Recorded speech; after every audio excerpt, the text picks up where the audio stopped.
Hello, all. Welcome to today's session about understanding the taxes. My name is CA Saikat Roy, and I have been a part of Clear Tax for past 4 years. Today, with me, we have one of our tax professionals with me. He is Rahul, and during the journey, if you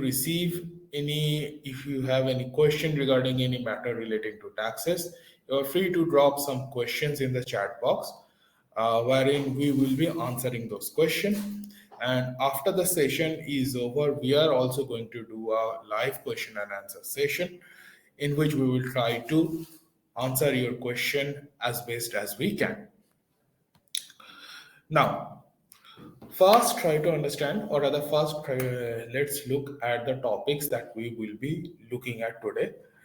Firstly, we are going to see when you should be filing your income tax return. If you have not filed the income tax return, what may be the repercussion? And we are going to see a comparative analysis between the new tax regime and the old tax regime. We are going to look at some tax saving opportunities using various tax saving allowances and deductions. And we are going to talk about a little bit of wealth creation using one of the instrument. And finally, we are going to look at the tax saving proof submission. What are the things that you should be keeping in mind while submitting the proofs, right? Now, firstly, let's try to dig deep into the subject matter when you should be filing your income tax return. Now, the original returns file due date was 31st of July 2022. That was for the financial year 2021-22. Now, if you have not filed your income tax return by then still you have the time to do so till 31st of December 2022. Or if you have missed certain income or expenses, in that case also you can file a revised tax return. The due date to file the revised tax return is also 31st of December 2022. Previously, the due date was till the end of the assessment year, that is 31st of March. However, it has been cut short in the recent budget. Now, there is another option open for you to file your income tax return, that is by filing ITRU. Now, suppose if you have in your original income tax return missed declaring certain income, right? In that case, you can file a updated income tax return. Whether you have filed the income tax return or not, you can simply just go ahead and file a updated income tax return. However, in this updated tax return, there are a couple of catches. Number one, when you are filing the updated tax return, your income should not decrease as compared to earlier declared income, or your refund should not increase, your loss should not increase as compared to the earlier filed income tax return, right? Another catch is, while you are filing the ITRU, in case there is a tax due, right? Tax and interest due, you need to pay 25% or 50% depending on the year for which you are filing the ITRU, right? This 25% or 50% of penalty or late filing fees, whatever name you may want to call it, that will be over and above the tax and interest that you are paying, right? So if your total tax and interest payable is coming to 100 rupees, because you are filing a ITRU, you need to pay additional 25 rupees, that is 125 rupees for filing ITRU. But this will make you, if you are filing ITRU, this will make you a tax compliant person, and while getting visas and everything, maybe bank loan, you are required to submit certain income tax return, and this could build a financial background for you. So if you have not filed the income tax return, or if you missed the filing income tax return for assessment year 2021 or 21-22, you can take this opportunity to file the updated ITR, that is ITR shoe. Now, having understood the filing procedure, the timelines of income tax return filing, let's try to understand what is the better regime. Right. As of now, there are two regimes available for persons. Now, let's try to understand what is the better regime for you. Firstly and foremost, in the new tax regime, you are not allowed to take certain deductions or exemptions, right? You are not allowed to take HRA, LTA, home loan interest deductions, ATC, ATD, all these deductions are out of the window for you. However, the slab rates are much more close and the tax rate is also very smaller, right? So even though you have there is no deduction available for you, or rather very small amount of deduction is available for you, the rate of taxes is very close. However, on the other hand, the old tax regime, all the deductions are available, but the tax rate is quite high. There is a straight cut jump of 15% from 5% to 20%, and then another 10% jump to 30%. Right now, we over here we are going to see a comparative analysis how the new tax regime is going to benefit, whether the new tax regime is going to give you benefit or not. Now, over here, uh, we have created a example, a scenario, right? A hypothetical scenario wherein there is a person who is staying in Bangalore. That person's salary is 10 lakh rupees. The salary structure is pretty simple, basic. That person is earning 50,000 rupees, HRA is 2 lakh, and other allowances is 3 lakh rupees, right? That person has taken a place on rent in Bangalore and paying 20,000 rupees of rent per month, right? All in all, 2 lakh 40,000 rupees of rent per year. Now, under the new tax regime, straight away that entire 10 lakh rupees will be treated as total salary. But under the old tax regime, out of this 10 lakh rupees, we will reduce HRA deduction of 1 lakh 90,000 rupees. Now, how we are coming to 1 lakh 90,000 rupees, that we are going to understand a little bit later. As of now, let's go with the numbers. Right? 1 lakh 90,000 rupees is HRA. There is standard deduction of 50,000 rupees and 2,400 rupees of professional taxes or tax on employment, right?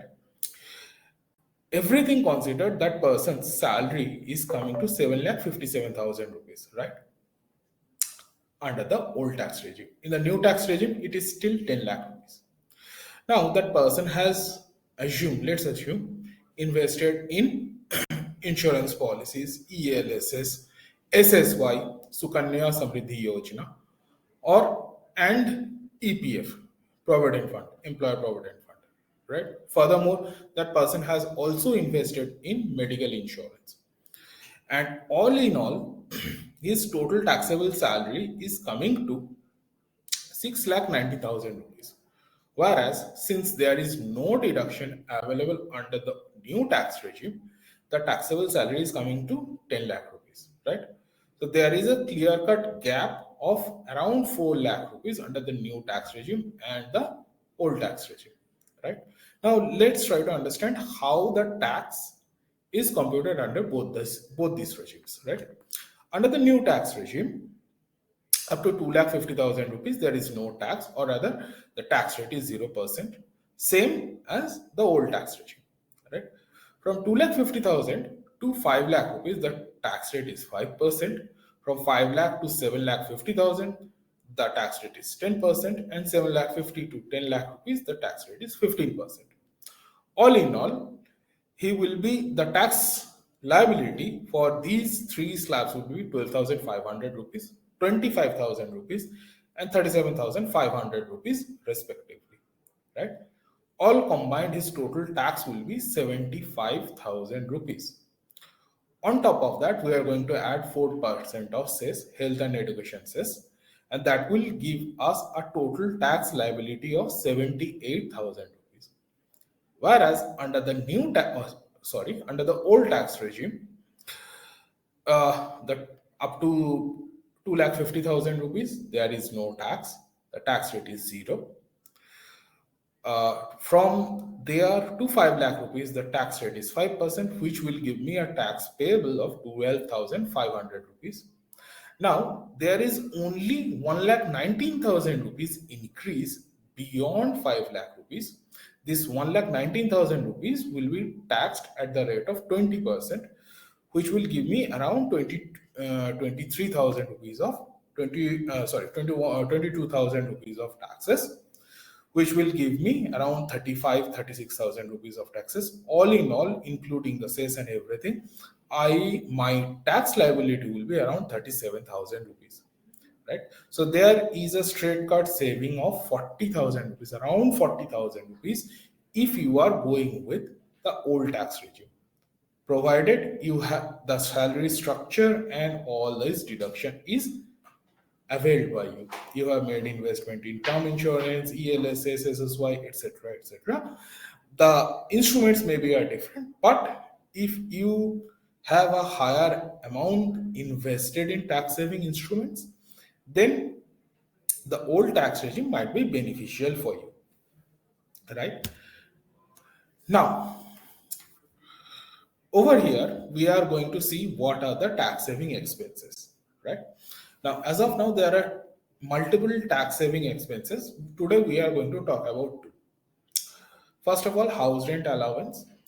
Now, house rent allowance, to simply put, if you are staying in a rented place for your employment purpose, then a certain percentage of rent that you have paid can be deducted from your taxable salary. Right. Now, over here, I want to stress the fact that I have said a certain percentage of rent or certain percentage of salary you will be able to save. Now, I never said that you will be able to save the entire amount of rent in case you are going for a house rent allowance, because the entire amount of rent that you are paying, that is not deductible as house rent allowance as per the rule, right? To determine the deductible HRA, there are three figures which you need to keep in mind. Number one, 40% or 50% of your basic. Now, this 40% or 50% depends upon the city that you are staying in for employment purpose. Number two, the actual amount of HRA that you have received. And number three, actual amount of rent you have paid, less 10% of your basic. Now, let's try to put in these figures, these numbers into the example that we have, right? Now, firstly, we are going to talk about 40% or 50% of the basic.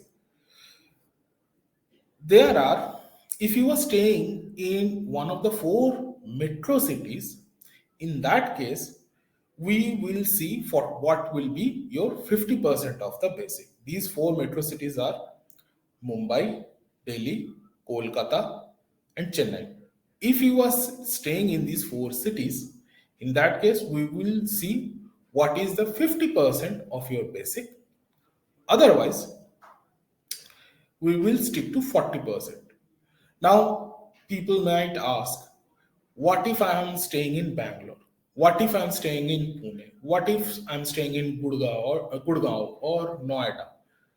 In that case also, the rate is 40%. The law specifically says if you are staying in one of the four metro cities, then only 50% of the basic we will be considering, otherwise straight away 40%, right? Now let's try to understand how this figures into the computation, right? Over here we have arrived at a figure of 1,90,000 rupees, right? Now the basic, since I am staying in Bangalore, the percentage that will be applicable for me will be 40%. Over here, my basic is 5 lakh rupees, to which I am going to apply 40%, which will give me 2 lakh rupees. Second figure I am going to look at is my actual amount of HRA, right? In this case, the HRA, actual amount of HRA that I am receiving is 2 lakh rupees. Again, not a problem. Thirdly, we are going to see actual amount of rent paid minus 10% of the basic. Now, I have paid 2 lakh 40,000 rupees of rent minus 10% of the basic is 50,000 rupees. So that will give me 1 lakh 90,000 rupees.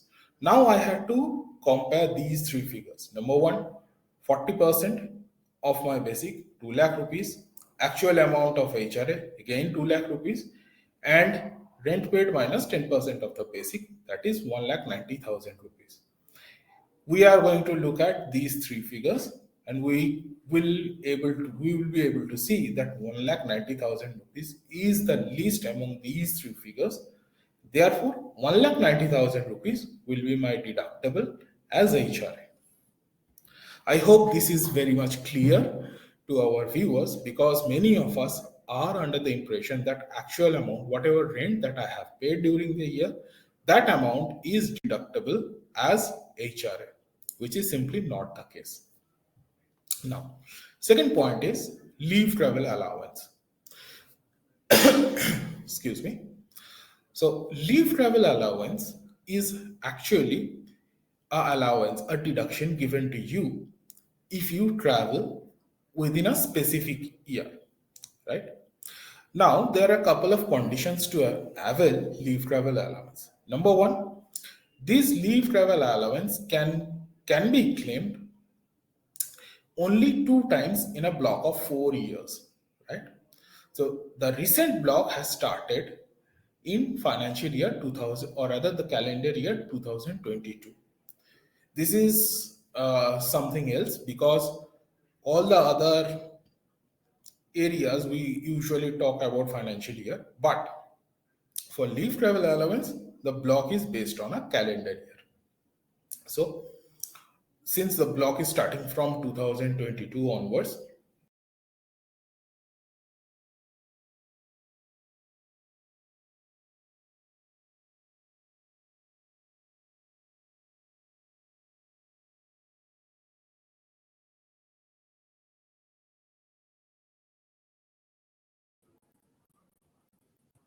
yes, Hari, I'm really very sorry for the disturbance. Now, as I was saying, leave travel allowance, uh, the maximum amount that can be allowed, the amount can be allowed only twice in a block of 4 years, and the recent block has started in this calendar year. Now, to avail leave travel allowance, you need to travel, number one, within India. Number two, you can take your dependent spouse and children with you. And number three, only to and fro expenses, either via first class train or economy flight, is allowed. Meal expenses, hotel staying expenses, cab expenses, all these expenses are not allowed, right? So, if you have not considered leave travel allowance, but if you are traveling, since the lockdown has come to an end and people are visiting new places after a hiatus of 2 years almost, and they are taking this opportunity to visit new places, why not use this traveling expenditure to some extent to save some taxes as well? So most definitely you can opt for leave travel allowance. For this, you may have to restructure your salary going to your payroll portal, but you can certainly do that. You can go for opt for leave travel allowance, right? So for this reason, you may have to submit your train ticket or flight ticket or boarding pass, whatever it may be. So you can take the benefit of leave travel allowance. Now, coming to another tax saving expenses, that is interest on home loan. Now, interest on home loan is deductible from your total income. It is not dependent on your salary per se, but whatever income you may be having, that income, upon that income you can reduce this interest on home loan.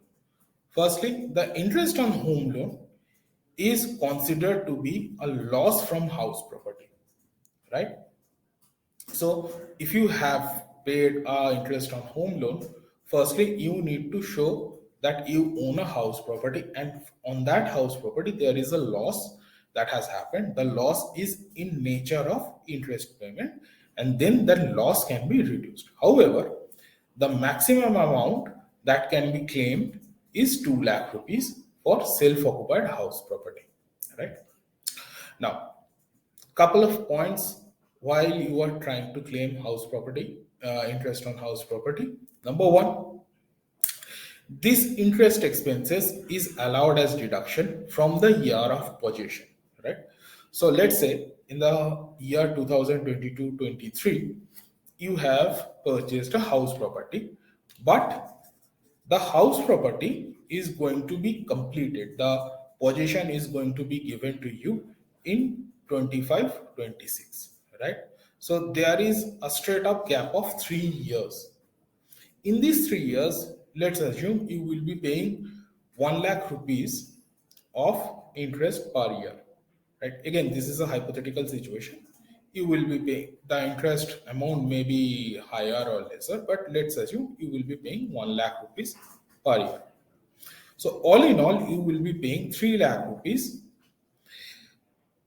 for which you cannot claim any deduction, seemingly. But this is not the case. Even though you have not got the possession of house property, but since you have been paying the interest, in that case also you can claim the interest amount, right? However, there is a catch. The entire 3 lakh rupees will not be granted to you in the first year itself. It will be granted to you in a in installments, right? It will be granted to you in 5 equal installment in 5 years, 5 consecutive years from the year you have received the possession, right? So 3 lakh rupees, that will give me 60,000 rupees of installment, right? Installment of accumulated interest payment, right? Now, let's again come to the scenario, right? You have bought a house property in 22-23, but you have received the possession in 25-26. What will happen in 25-26, right? Let's assume in 25-26 you have paid a interest of 1 lakh 25,000 rupees, right? You will certainly be able to claim 1,25,000 rupees as interest expenses, which will be treated as loss from house property. On top of that, you will be able to add another 60,000 rupees of accumulated interest. So all in all, you will be able to claim 1,85,000 rupees of interest, right? This will be treated as loss from your house property, and this will be reducing your salary income or business income, whatever it may be. However, the total interest claim cannot be more than 2 lakh rupees. How, what does it supposed to mean, right? So let's assume 60,000 rupees remains the same, but in 25-26 your total interest payment is coming to 1,70,000 rupees, right? So 1,70,000 rupees for 25-26 itself, and 60,000 rupees as accumulated interest. So total it will be giving me 2,30,000 rupees, right? Out of this 2,30,000 rupees, you will be able to claim only 2 lakh rupees. Remaining 30,000 rupees, you will not be able to claim.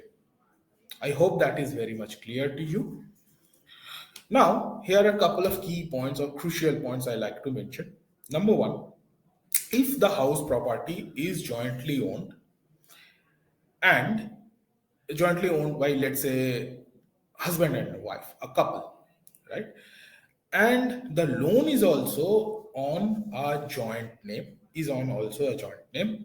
again, husband and wife, both can claim the interest benefit, right? In that case, the amount will be split between them evenly, and they will be able to claim both the expenses in their income tax return, in their individual income tax return. However, the house property and the loan, both should be registered, both should be on both the person's name, right?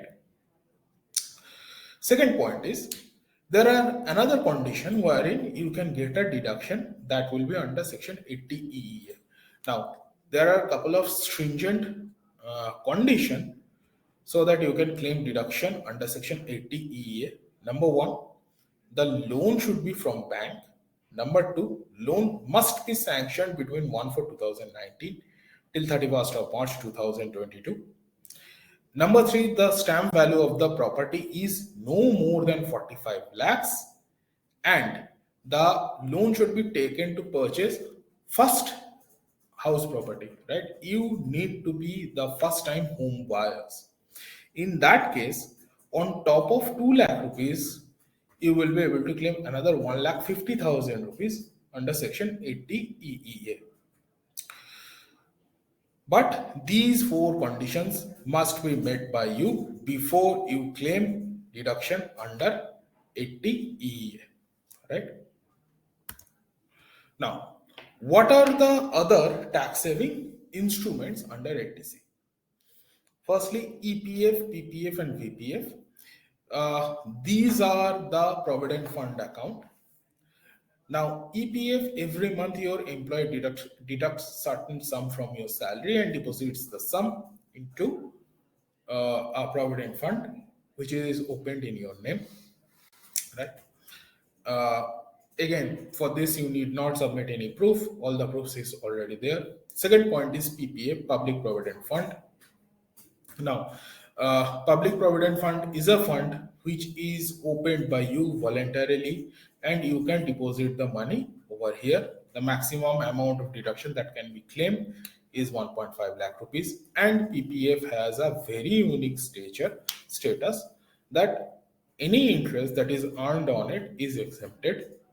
Any amount you deposit on it, that is also exempted from taxes, and any amount that you are receiving, that is also exempted at the time of its maturity. So it has EEE status, right? VPF, again, this is another provident fund that may be run by your employer, right?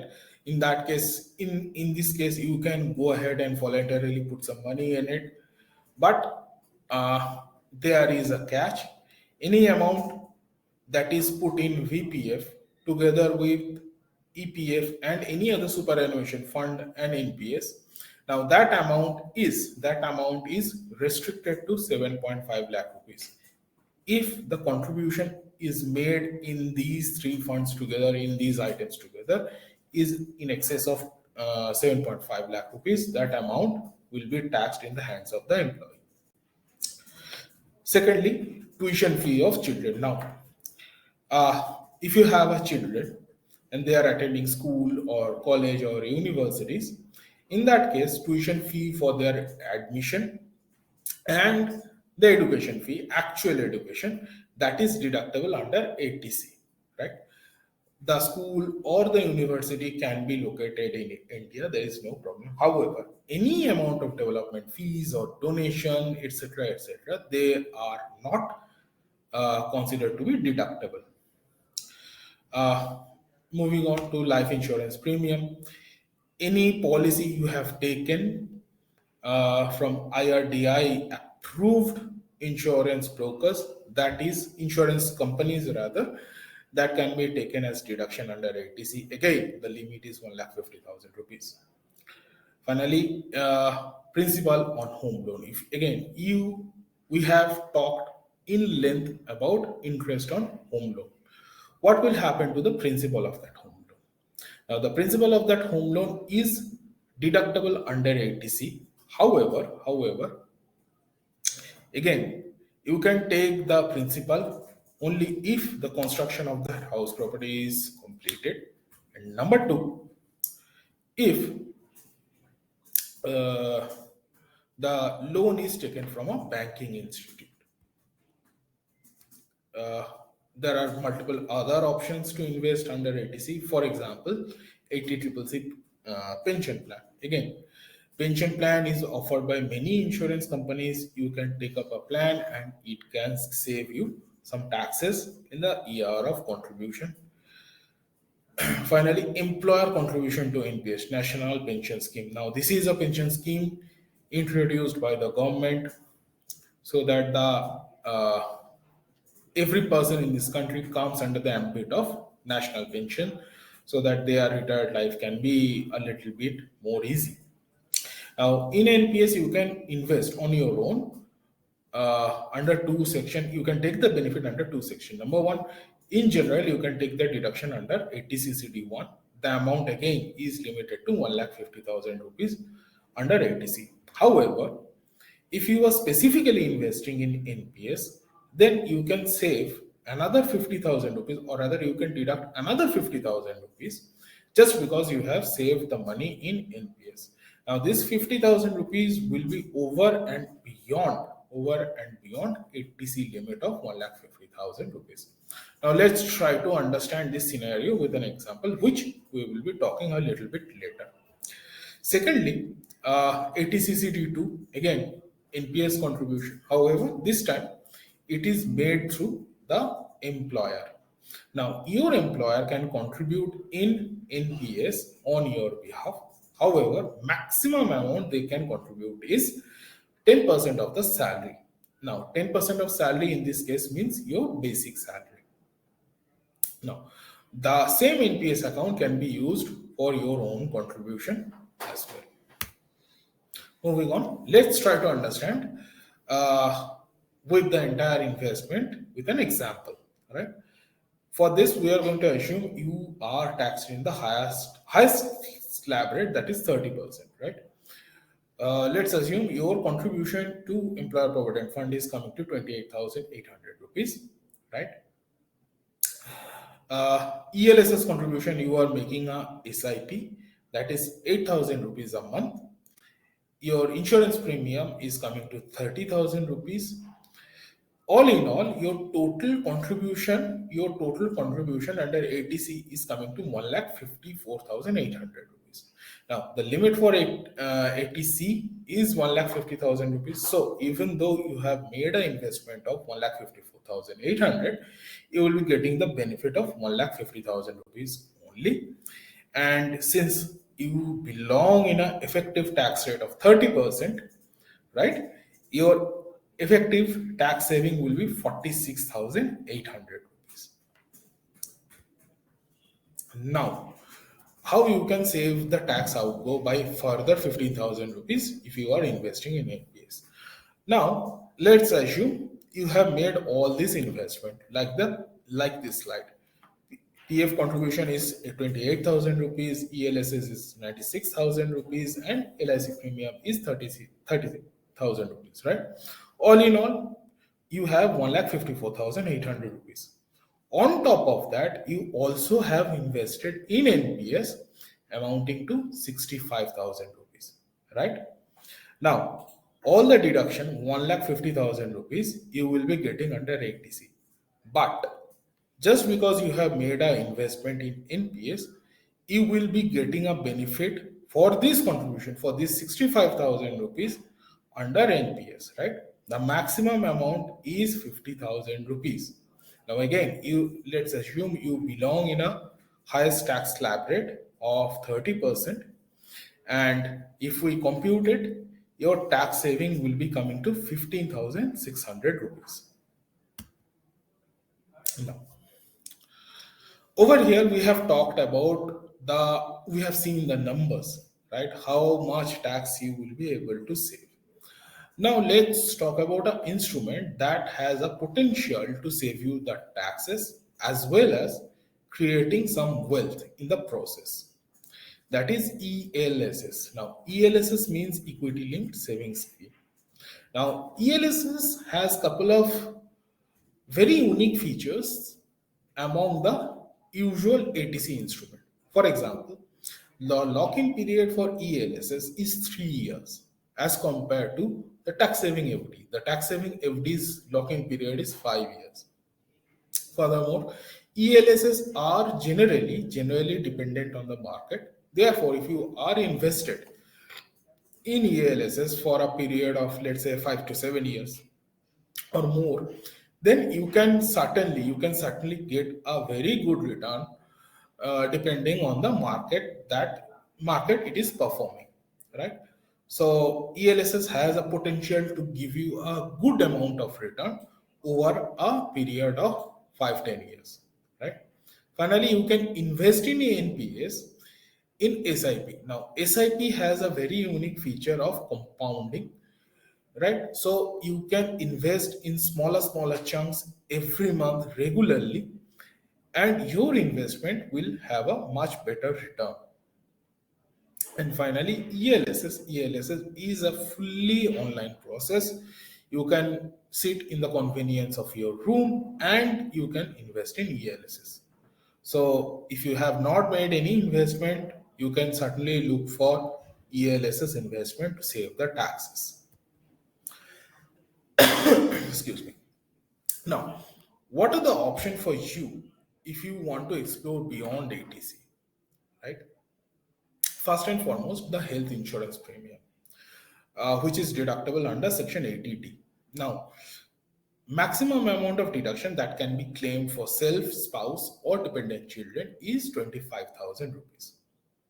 For your parents, again, you can claim another 25,000 rupees. However, if your parents are senior citizen, that is, if they are more than 60 years of age, in that case, the limit of 25,000 rupees gets extended to 50,000 rupees.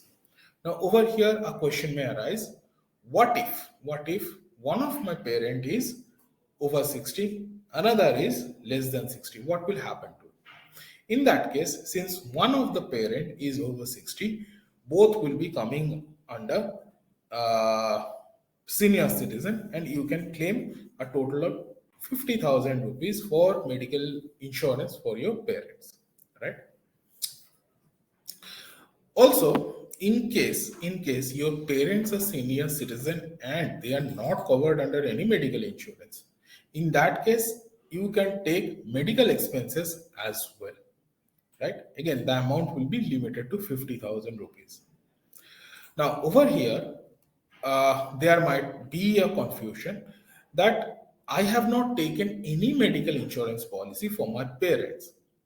However, my employer provides a medical insurance, a family insurance policy, or a group insurance policy, which covers my parents as well. In that case, will I be able to claim medical expenses? To which answer is no. In that case, you will not be able to deduct medical expenses because your parents are covered under medical insurance. It does not matter you have not taken the insurance on your own. Someone has covered your parents under any medical insurance policy. Therefore, the medical expenditure expenses, it will not be considered to be a deductible expenses. Furthermore, if you are supporting a differently abled family member, or you yourself are a differently abled person, in that case you can claim deduction under 80DD or 80U.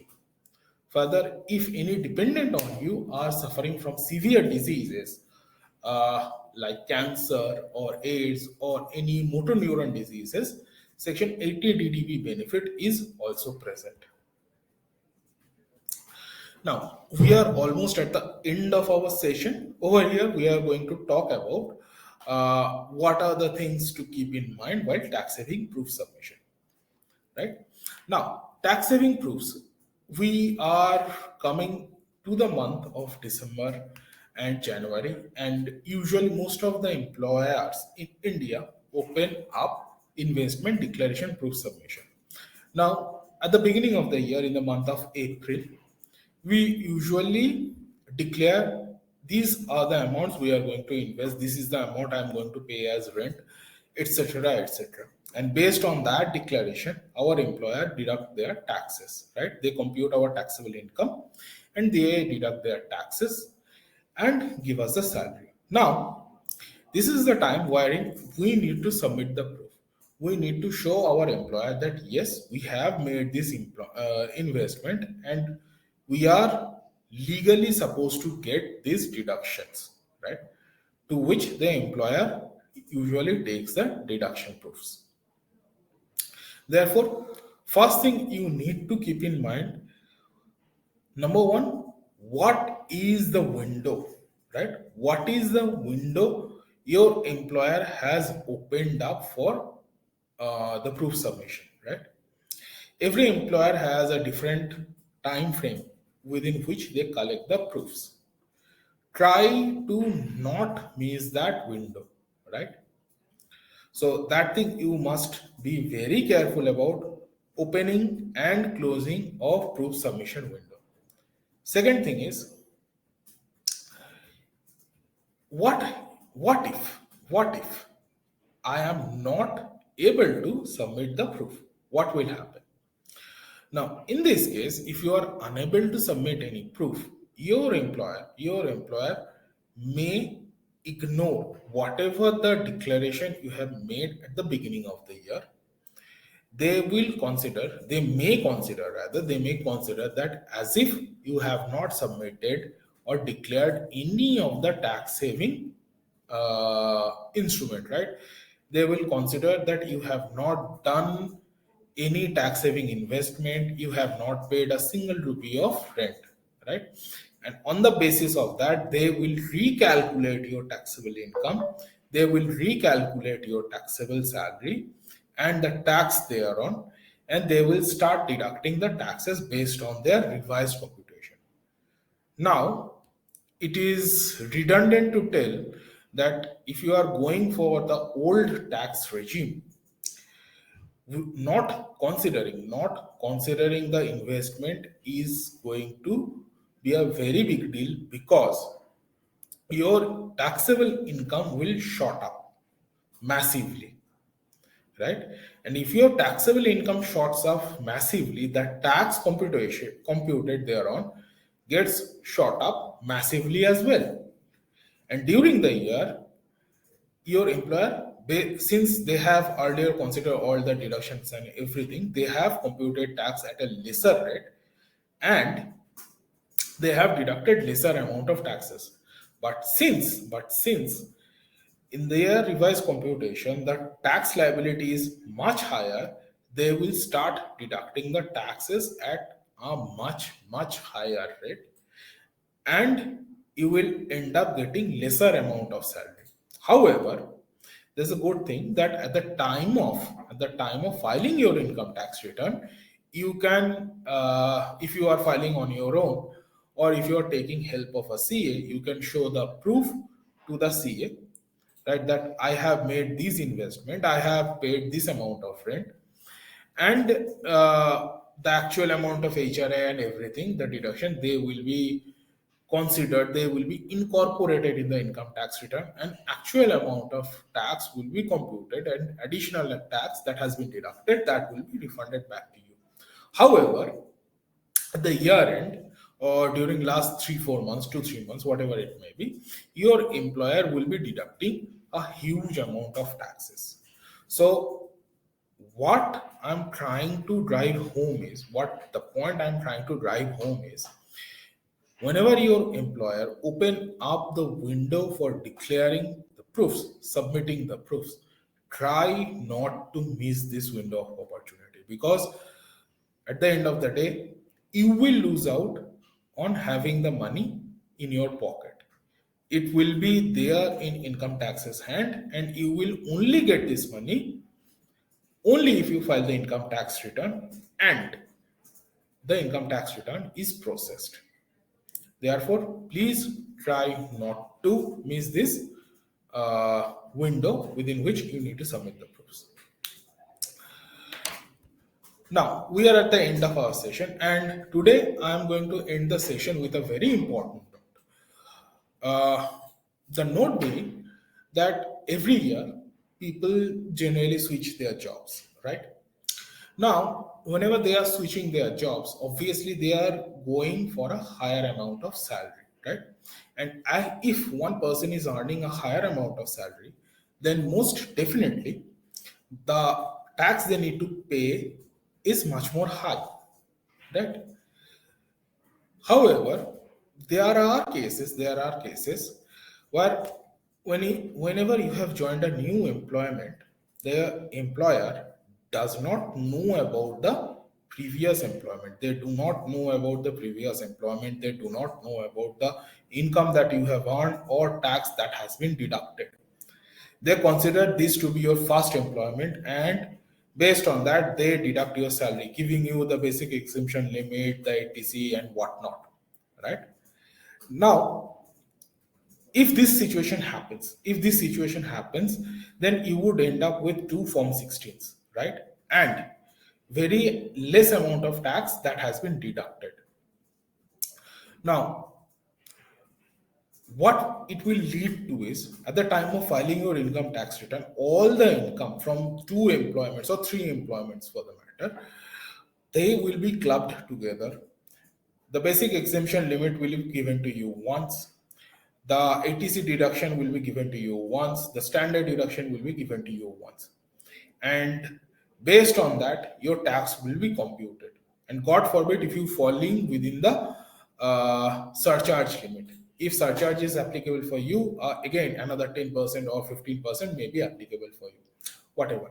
Now, the point I'm trying to make is if you have switched the job during the year, and if you are looking at a lesser amount of tax deduction that has happened till that point of time by your new employer, you should really look at the tax computation that is made by your employer. Right. Otherwise, uh,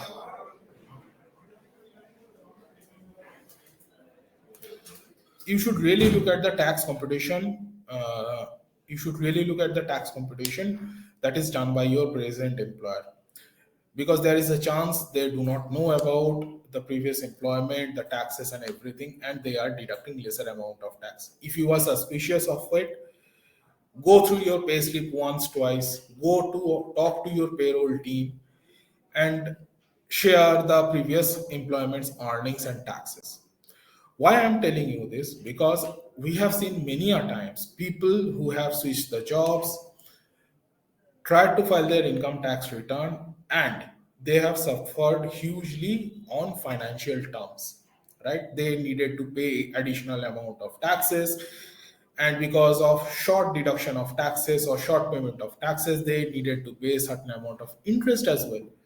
So as of now, it's my duty to give you a heads up. If you have switched the jobs, there is still time in your hand.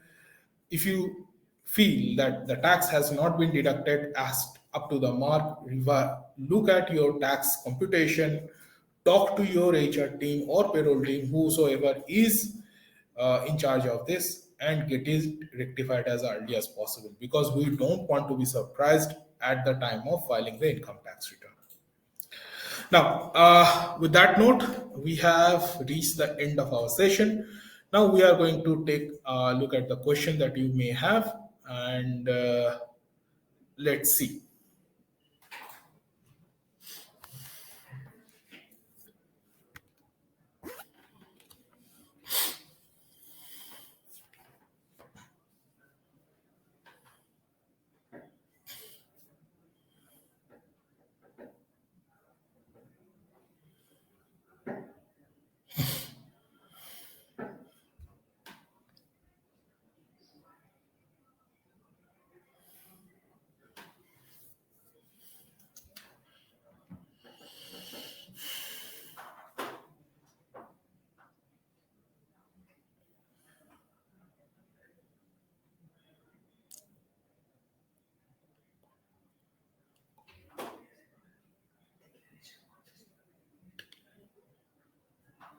Now, declaration of investment proofs, right? Now, declaration of investment proofs should be submitted to your employers, and they will be considered while computing your Form 16s and everything. Without that, they will deduct.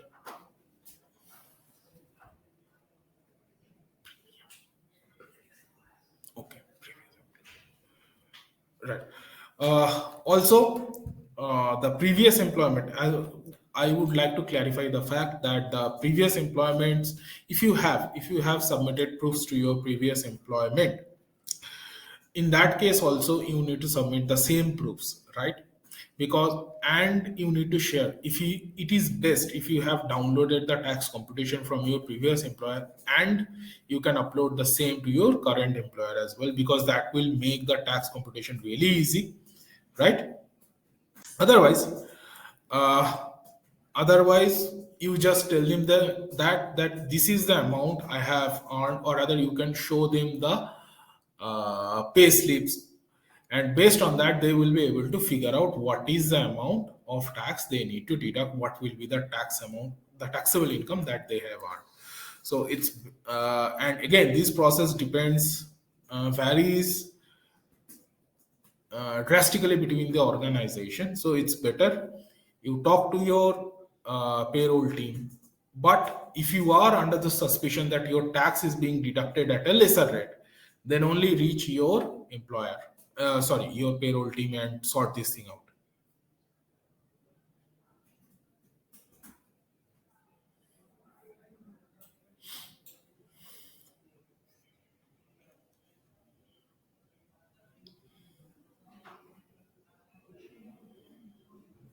Well, because you can certainly claim both HRA and home loan interest. There is a chance that you are staying in a rented place wherein uh, the city of your employment, right? Let's assume your city of employment is in Bangalore. However, uh, your home that you have purchased, that is in your hometown. Maybe it is in Hyderabad, maybe it is in some other place, right? In that case, you can claim both HRA and home loan interest, just because you have taken a home loan, and that house is being occupied by your parents, right? If your parents are occupying this house, this can also be treated that a self-occupied house. You can certainly claim HRA and home loan interest together in your income tax return.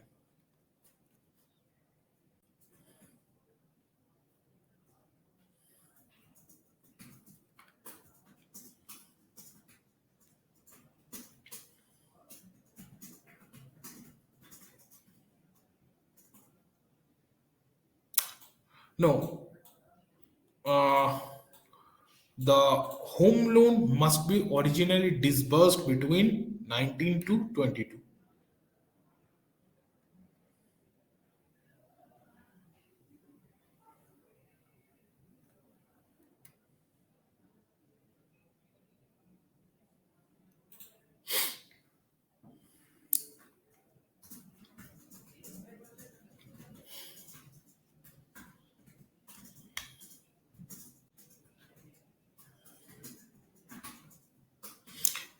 Yes, Saurav, you can claim both interest and principal for home loan. However, that can be claimed under two different sections. The interest can be claimed under section 24B, and the principal can be claimed under 8TC. However, 8TC has a limit of 1,50,000 rupees. So if you have other tax saving instrument that is also can be considered under 8TC, this may not be available for you if the ATC limit is already exhausted. If it is not, then most definitely you can take it.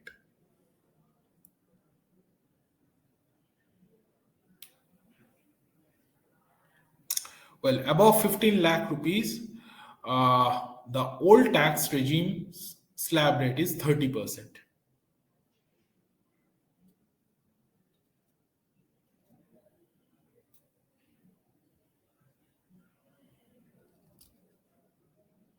Kartigan, if you have a home that is located in your hometown, if you have a home that is located on your hometown and you have taken a loan to acquire that house property, you can claim it. Furthermore, if you are staying in a different city for your employment purpose, you can claim HRA as well.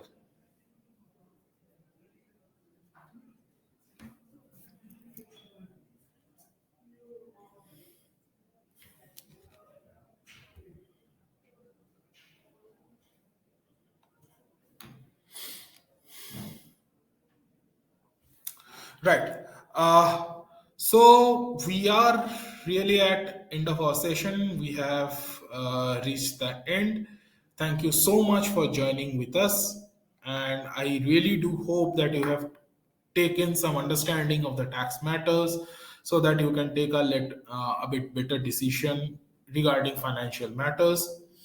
Uh, Thanks for joining with us. From all of us at Clear, thanks for joining us and thanks for watching. Bye. Have a great day.